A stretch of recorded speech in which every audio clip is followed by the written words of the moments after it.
একটি মেয়েকে পটাবার জন্য আমি বিতর্ক করেছিলাম, কিন্তু আজকে তোমরা এসছো, কেউ প্রধানমন্ত্রী হবা, কেউ হিলারি হবা। কি ভয়ঙ্কর মিথ্যা কথা! একটি মেয়ের চাহনি আমাকে যে প্রেরণা দিয়েছে, সেই প্রেরণা দিয়ে রাতে 2টা পর্যন্ত পড়েছি। এই যতবার লাগবে বলে মেয়েটি ততবার পলকে পলকে আমার দিকে তাকায়। এখন আমি ঠিক বুঝতেছি না কি লাগবে কি বলে। পরে আমি একটু উত্তেজিত হয়ে 4 জনকে ডাকলাম। কি সমস্যা, কি লাগবে? আপনার 4 জনই আমাকে ঘিরে দাঁড়িয়েছেন আমার জানালার সামনে। তখন বলবো তো বলে। বললো, ভাই আমরা হিরোইন বিক্রি করি, আপনাকে দেখে মনে হয় দারুণ ভাবে আপনি হিরোইন ছিলেন।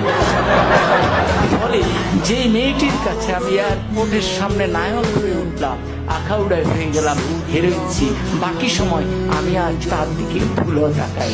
কিন্তু মেয়েটি ওই হিরোইন বলার পর যে মুস্কি হাসি দিয়েছে,